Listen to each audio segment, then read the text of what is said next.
Bonjour à toutes et à tous et bienvenue dans ce nouveau live. Aujourd'hui, j'accueille Ivana Ivanius qui est avec moi, voilà. Salut tout le monde. Et donc, nous allons parler télétravail, mais surtout comment télétravailler dans de bonnes conditions.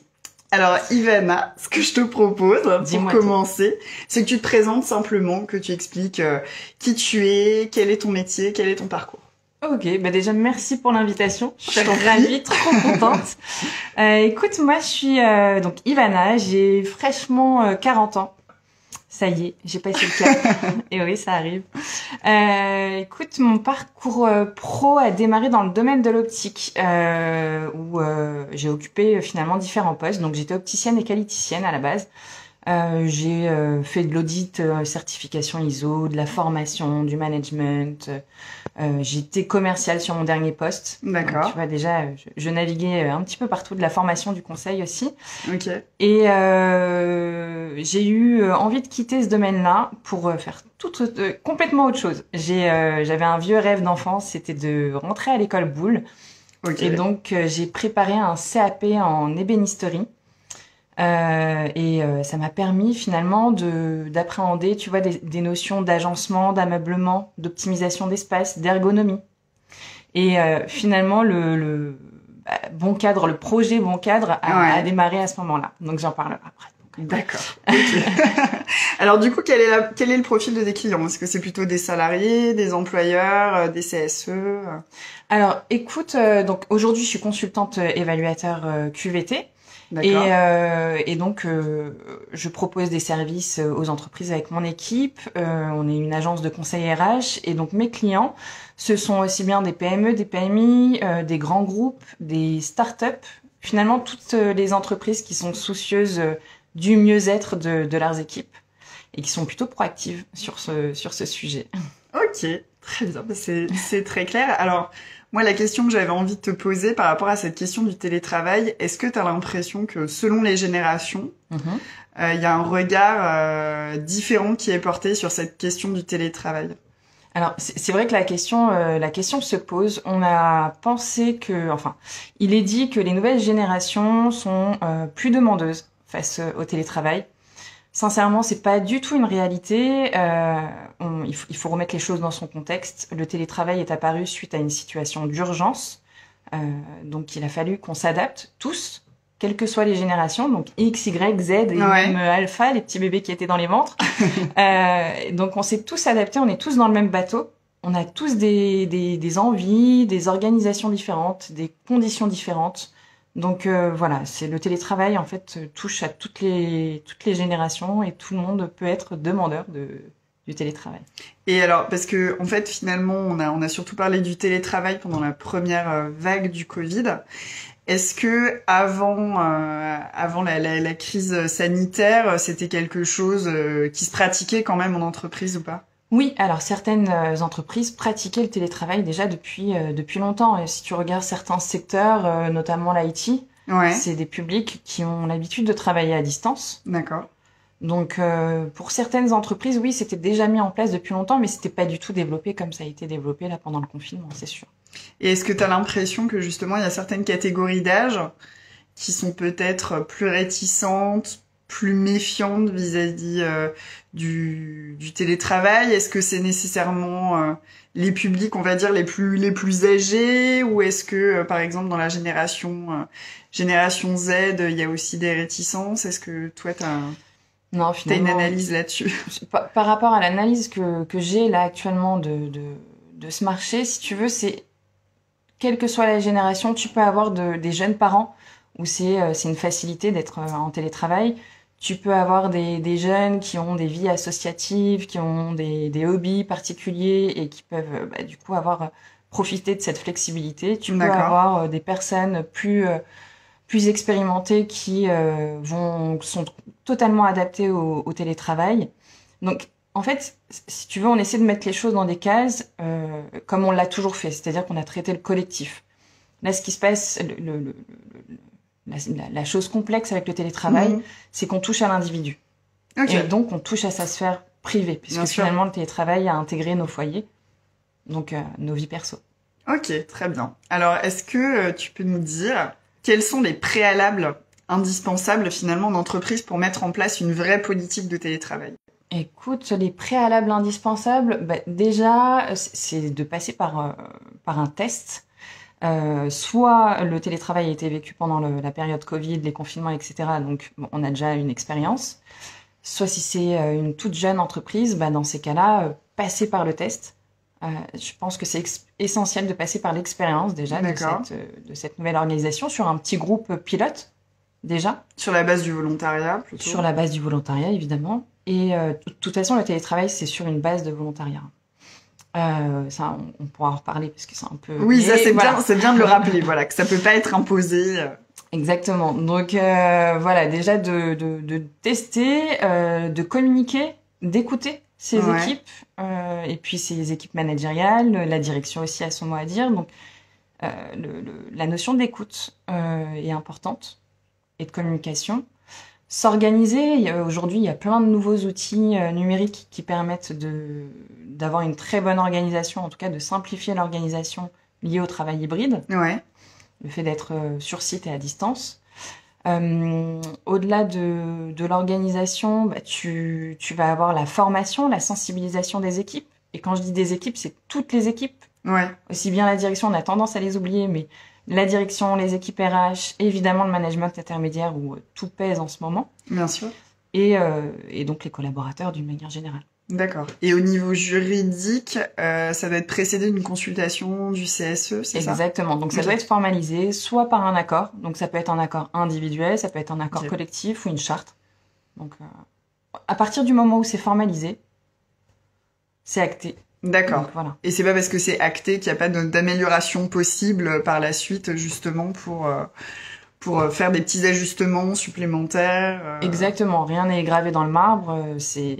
On est encore dans une phase expérimentale. D'accord, ok. Donc, alors, selon toi, quelles sont les difficultés les plus classiques rencontrées par les salariés? Les difficultés les plus classiques, j'aurais tendance à te les regrouper dans deux groupes différents.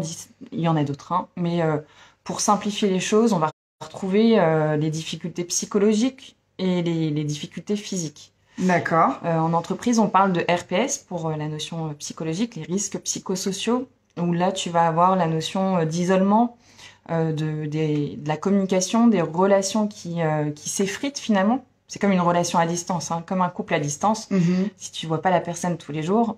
Loin des yeux, loin du cœur. Voilà, exactement. Donc du coup, compliqué aussi pour le manager, pour le management, pour l'évaluation, parce que tout se fait à distance. Alors, ça peut très bien se faire. Hein. Oui, ça ne change rien à la qualité du travail. Exactement. Voilà, c'est juste une manière de penser différente. Tu vas avoir tout ce que tu peux imaginer, en fait, la surconnexion, la surcharge de travail. Donc, on va parler de déconnexion, mais voilà, la surconnexion, c'est important de le noter. Voilà, donc ça pour les risques psychosociaux. Et pour la partie physique, finalement, on va retrouver le corps, les problématiques sur le corps, donc la sédentarité, les troubles visuels, pourquoi pas auditifs aussi parfois, avec le casque, si tu as un casque sur site ou à distance, c'est exactement la même chose. Tu vas avoir la partie plutôt hygiène de vie avec l'alimentation, les addictions. Donc là, des problématiques sont plutôt liées à la sédentarité des publics. Sédentarité des publics. Et puis voilà, quand t'es chez toi, tu vas peut-être manger un peu plus, tu vas grignoter, tu vas fumer plus de clopes, voilà, en fonction de tes tendances, ça peut s'accélérer. D'accord, ok. Et alors du coup, comment l'employeur peut être sollicité pour prévenir ces risques ou en tout cas les résoudre? Alors déjà, il faut savoir que l'employeur a des obligations, hein. On a tous des droits et des devoirs, et pour le coup, l'employeur a pour obligation d'assurer la santé et la sécurité de ses salariés. D'accord. Et de travailler sur la prévention des risques liés au travail. Donc tout ça doit être compilé dans un document unique qui doit être mis à jour chaque année. Et donc, par rapport aux risques du télétravail, ils doivent être identifiés et un plan d'action doit être mené. Donc, chez Bon Cadre, on propose une solution, c'est d'intervenir auprès du salarié en télétravail, du télétravailleur, pour proposer des axes d'amélioration Donc à son domicile, ça peut être un rendez-vous à domicile, ça peut être un rendez-vous à distance, D'accord. ou ça peut être basé sur des photos. Par exemple, j'anime des ateliers de groupe avec des photos d'espaces de télétravail. Donc là, on va être concentré. Si tu veux, l'étude sera beaucoup plus complète si je suis au domicile, hein, inévitablement. Donc du coup, tu fais un espèce d'audit, si je comprends bien. C'est ça, c'est un audit, un diagnostic en fait de l'environnement, de l'espace, de l'organisation, des conditions. Donc tu sais, on parlait de QVT, qualité de vie au travail. Aujourd'hui, on parle de qualité de vie et de conditions au travail. Moi, je rajoute encore un T puisque c'est le travail, pour faire encore Toujours plus long. plus. Toujours plus long. Mais voilà, donc les actions de prévention, ça existe. Il y a la possibilité aussi de communiquer auprès du médecin du travail, auprès de son manager, auprès des membres du CSE, des RH. Donc en fonction de la structure dans laquelle se trouve le salarié, il y a un droit de parole et il a le droit de faire des remontées.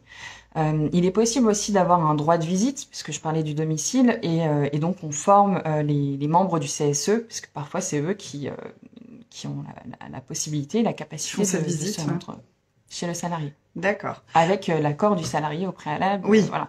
J'imagine. Et l'anonymat qui va bien avec. D'accord. Alors, on a bien compris que l'employeur, il avait un certain nombre d'obligations à sa charge. Ouais. Mais alors, si on se retrouve dans le cas où, justement, un employeur ne permet pas à son salarié de télétravailler dans des bonnes conditions, est-ce qu'on peut finalement le contraindre, par exemple, à je sais pas, à payer pour une chaise de travail, par exemple, plus ergonomique comment ça se passe? Est-ce qu'on peut techniquement contraindre un employeur? Alors, le contraindre à améliorer, en fait, tes conditions, c'est ça? Oui. Alors, le contraindre, ça va être de toute façon l'objet d'une discussion. Si tu veux, il y a des indemnités qui sont prévues par l'entreprise. Donc, il y a des indemnités, on appelle ça les indemnités télétravail pour faire simple, qui sont souvent basées sur un barème de l'URSSAF. Donc, la plupart des entreprises ont tendance à verser une indemnité qui représente 10 euros par jour 10 euros par mois, pour un jour de télétravail par semaine. Ouais. Et ça peut monter du coup jusqu'à 50 euros si vous êtes en full remote, c'est-à-dire full télétravail, 5 jours par semaine. Ça, c'est une première base de calcul d'indemnité de l'URSSAF. De toute façon, au niveau de l'équipement, l'employeur se doit de mettre à disposition du matériel, de l'entretenir. Donc, c'est exactement les mêmes obligations que sur site. L'employeur, finalement, à l'égard de ses salariés, doit prendre soin, de toute façon, de ses salariés. Il a des obligations. Donc on peut imaginer que par exemple un salarié qui se casserait le dos sur une chaise non adaptée chez lui, oui. Il pourrait, comme s'il était sur site, finalement, par exemple, faire un signalement, enfin en tout cas demander à voir le médecin du travail pour qu'il soit acté que il est pas équipé dans des bonnes conditions. En tout cas, il a besoin d'un aménagement de son poste de travail, quand bien même le poste de travail est pas physiquement dans l'entreprise. Tout à fait. Et l'employeur est tenu de suivre les préconisations du médecin du travail. C'est ça. Et puis au-delà de ça, si tu veux, chaque entreprise, il y a des entreprises qui ont proposé des catalogues à prix discount de matériel pendant les premiers confinements, par exemple. Certaines ont proposé des packs télétravail, d'autres proposent un budget. Donc c'est vraiment, moi j'ai tendance à orienter le salarié vers son service RH, parce que le service RH saura lui dire qu'est-ce qui a été prévu en fait à cet effet. Mais il y a pas d'accord, si tu veux, il y a pas de loi très précise sur le sujet. Enfin, ça se contredit aussi. Donc il y a un petit barème qui existe aujourd'hui, des obligations. Et chaque entreprise et chaque accord de branche fait sa petite cuisine. Fait un peu comme il veut. Et c'est pour ça que c'est complexe. Exactement, puisque c'est pas clair. Donc Ok. Voilà. Et alors ce barème justement dont tu nous parlais, donc il y a un barème de l'URSSAF, 10 euros par jour. En fin de compte, si je comprends bien, 10 euros par mois. Par mois. Par mois. Ah oui, donc ça. D'accord. Ok. Pour donc c'est un jour par semaine télétravaillé. Ah oui, donc l'entreprise comptabilise, dit voilà, Lucie, t'as travaillé, t'étais en télétravail tous les lundis ce mois-ci.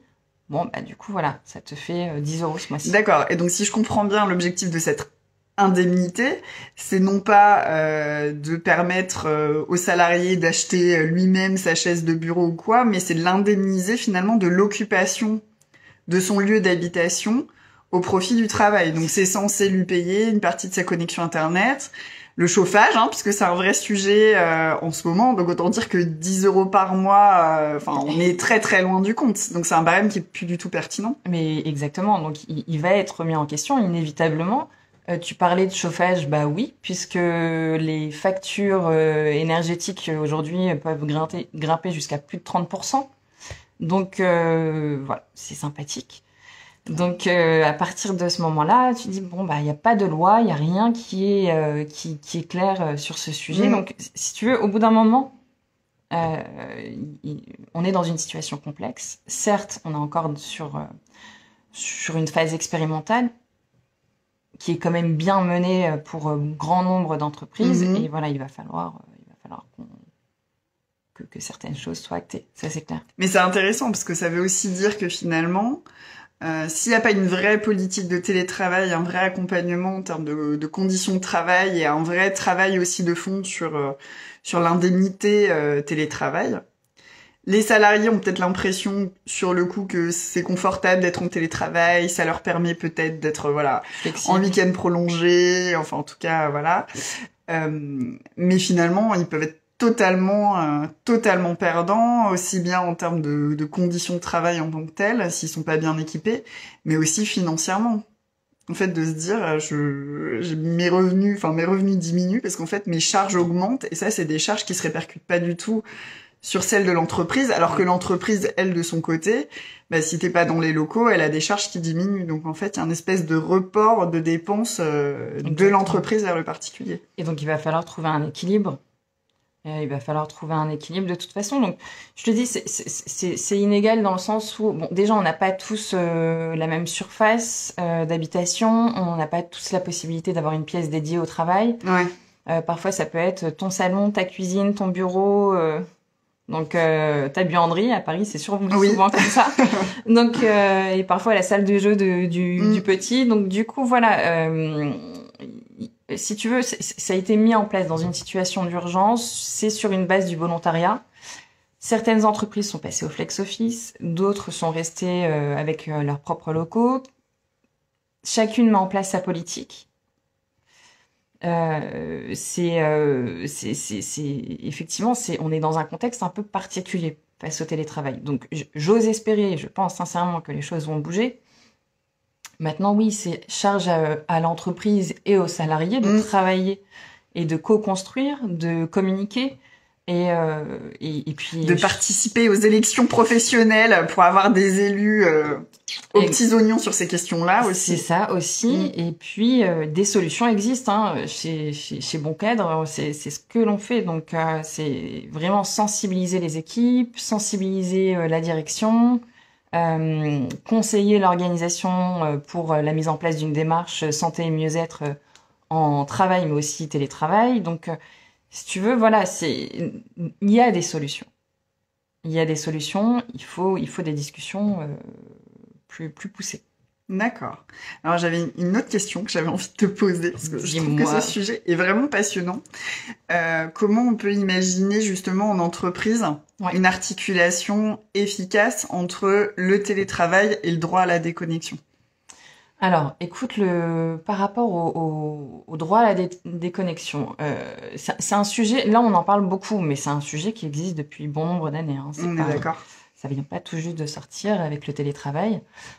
C'était déjà le cas quand on était tous en présentiel. Moi, j'aurais tendance à proposer, tu vois, les petits tips, c'est déjà de faire en sorte que le manager donne l'exemple. Ouais. Ce serait déjà une bonne chose. Si tu as un manager qui est à fond tout le temps, c'est difficile en fait de déconnecter. Le sensibiliser les équipes parce que surconnexion égale facteur d'urgence, voilà, et donc de stress, de fatigue et potentiellement de craquage parce que la surconnexion sur un moment ponctuel, c'est possible, on l'a tous vécu. Maintenant, c'est sur la récurrence ou le long terme. Et là, le risque de craquage est très très très proche. Mmh. D'ailleurs, au niveau des équipes managériales, on n'a jamais vu autant de burn-out. Hein. Donc, tout est, si tu veux, avec ce contexte-là, la surcharge a été quand même bien posée sur les épaules des managers du management intermédiaire. Oui, qui se sont retrouvés un petit peu à faire tampon. C'est ça. On parle beaucoup de la direction, on parle beaucoup des salariés, mais entre les deux, là, ça a été quand même sport. Et les équipes RH, bien sûr aussi. Ça a été, ça a été une organisation de malade. Bref. La surconnexion, après les petits tips, parce qu'il y a la partie, comme je te le disais, il y a la partie organisation, la partie entreprise, mais il y a aussi la responsabilité et l'autonomie du salarié.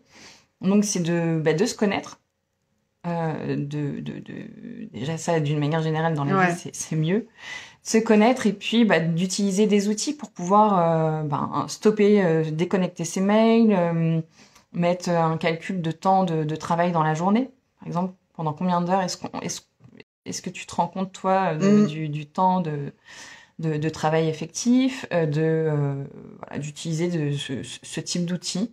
Est-ce que les entreprises, elles peuvent mettre, par exemple, en place des chartes de bonnes pratiques? Bon, alors l'idée étant qu'il faut pas que ce soit que déclaratif et que c'est quand même un petit effet contraignant ou en tout cas incitatif, mais des chartes de bonnes pratiques, par exemple, en disant... peut-être que vous allez recevoir des mails, par exemple, après 19h, mais sachez que vous n'aurez jamais l'obligation de répondre à vos mails à cette heure-là. Voilà, on n'attend pas de vous que vous répondiez aux mails le week-end. Enfin, des choses qui finalement relèvent peut-être de l'évidence, mais vont mieux en le disant et permettent aussi aux salariés de se sentir plus autorisés à le faire. Complètement. En fait, le droit à la déconnexion, de toute façon, c'est ça. C'est d'avoir le droit de ne pas travailler après ses heures de travail. Déjà, il faut connaître ses heures, les horaires de travail.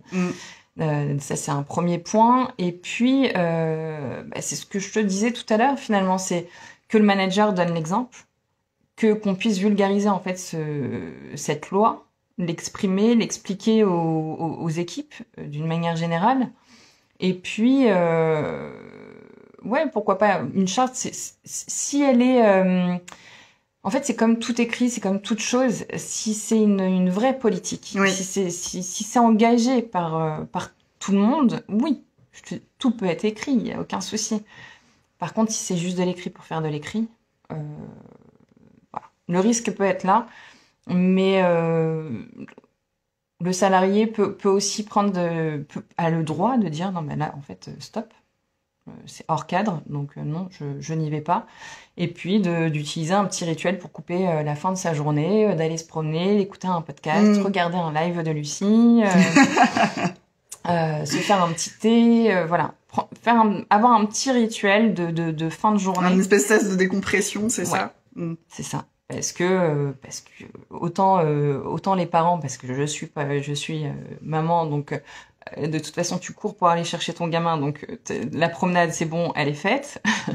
Et le sas de décompression, de dire tu passes à une autre journée. Mais dans mon ancienne vie de célibataire, etc. Là oui, non, il faut ritualiser en fait des moments de fin de journée. C'est important. Ok. Et alors, justement, c'est peut-être plus facile pour les salariés qui ont des horaires fixes, mais alors je pense notamment aux cadres qui sont en forfait jour, qui n'ont pas vraiment d'horaire défini. Là, justement, la charte, elle a peut-être d'autant plus d'importance qu'on n'est pas forcément dans l'horaire fixe et elle permet quand même de donner une fourchette d'horaire de travail dans la journée, de dire, voilà, au-delà de certains... Bien sûr. Au-delà de cet horaire-là, quand bien même vous êtes en forfait jour, on n'attend pas de vous parce que on sait que a priori à 20h c'est votre vie perso. Donc c'est ça. C'est exactement ça, c'est déjà soit pouvoir couper et être porté aussi par son manager et par la direction que oui, on a le droit de stopper et de reprendre. Enfin, sincèrement, un dossier, si on l'arrête à 17h et qu'on le reprend le lendemain à 9h, tout devrait bien se passer, sauf dans les grosses périodes de rush. Ok, quand c'est ponctuel, mais quand c'est récurrent et sur du long terme, ça ne marche pas.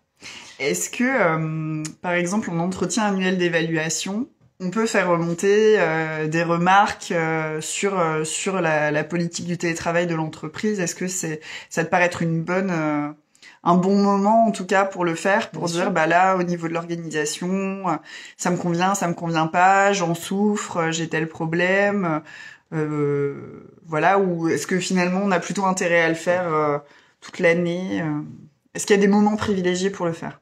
Alors le manager, logiquement, devrait proposer des points réguliers, que ce soit à distance ou sur site, en fait. Finalement, c'est exactement la même chose. Je parlais de couple à distance, bah, c'est vraiment le même mode de fonctionnement. Et donc, des points individuels, des points collectifs. Donc, déjà, c'est un point, c'est une chose à noter. Et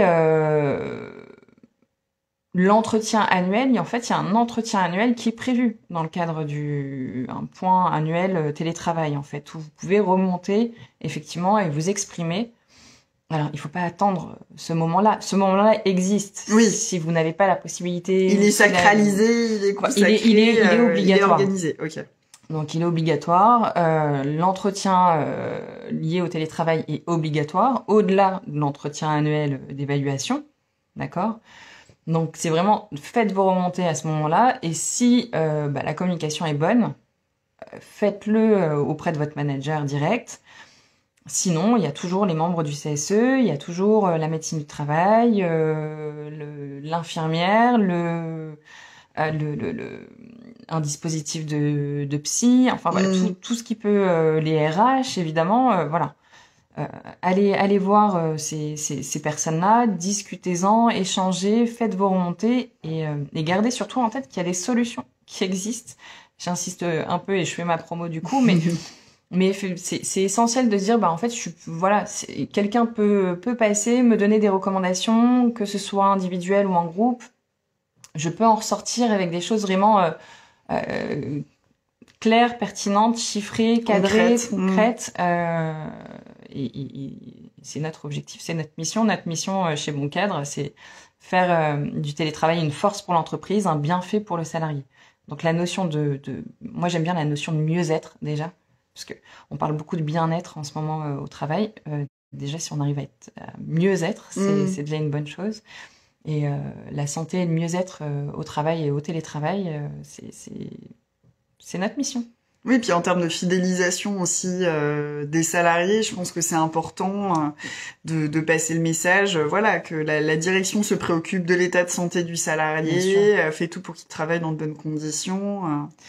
Et c'est exactement ça. T'as la fidélisation, le fait d'attirer aussi de nouveaux talents, l'engagement. Mais tu vois,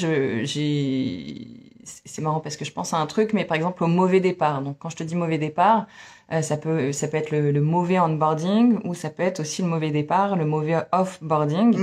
Le fait d'intégrer un salarié, si tu proposes un package en lui disant, en exprimant, voilà, comment tu télétravailles, où est-ce que tu télétravailles, dans quel environnement, dans quel espace, dans quelles conditions, on peut t'aider à améliorer les choses. On a un forfait qui est alloué ou voilà ce que l'on propose.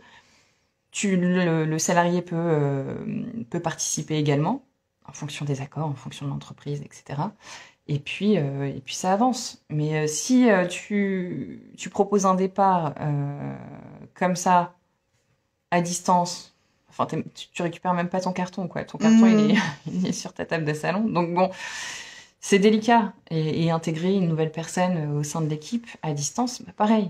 C'est des choses qui doivent être soignées. Très bien. Merci Ivana pour toutes ces explications. Alors, je te propose, là, c'est ma dernière question, promis. Je te laisse tranquille. Dis-moi. Quelle est ton actualité du moment? Mon actualité du moment, écoute, plein de choses. Déjà, notre site internet se refait une beauté. Donc, on communique beaucoup sur LinkedIn. Donc, il y a la page Bon Cadre et ma page Ivana Ivanus. Donc, tous les jeudis, vous avez une actu RH. Donc, un petit condensé de l'actualité RH sur LinkedIn. Et puis, bien d'autres posts super intéressants, évidemment. Donc, l'actualité, voilà, pour le site. Récemment, du coup, j'ai adhéré à une association qui s'appelle la Fabrique Spinoza. Donc c'est un mouvement pour le bonheur, donc pour le bonheur d'une manière générale. Et c'est un think tank aussi en parallèle, un observatoire sur cet aspect bonheur. Et donc moi je suis plutôt sur la notion de bonheur au travail. Et on va reprendre la page métro boulot bonheur. Vaste sujet. C'est un programme. C'est un programme. Donc, en tant que passeuse du bonheur, donc bénévole, on va créer des événements, des moments d'échange, de partage, avec tous ceux qui seront intéressés pour y participer, et toujours dans cet objectif d'aller vers le mieux, d'améliorer les choses au milieu de cette révolution du travail. Et puis voilà, écoute, après, sinon, en parallèle, des partenariats avec Néoformat, qui est un centre de formation qui a été monté par un ostéopathe. D'accord. Voilà, avec Brunner, qui est une entreprise d'ameublement et d'agencement d'espace de travail, et donc avec des solutions de mobilier aussi télétravail. Toujours la partie client, hein, donc projet, livrable, proposition commerciale, prospection active. Donc ça, la petite base, voilà. Super. Pour l'actualité. Ça marche. Bon, merci beaucoup Ivana avec pour ta participation à ce live. Merci. Alors petite précision pour les gens qui nous regardent, donc bien évidemment ce live était en direct, mais il y aura bien évidemment un replay disponible. Si vous avez des questions, n'hésitez pas à les poser en commentaire de cette vidéo. Je les transférerai directement à Ivana, mais vous pouvez aussi la contacter directement sur LinkedIn. Donc son nom, je le redis, c'est Ivana Ivanus. Merci beaucoup. Merci Lucie, merci à toi. Merci à tous les gens qui nous ont regardés, et je vous dis à bientôt.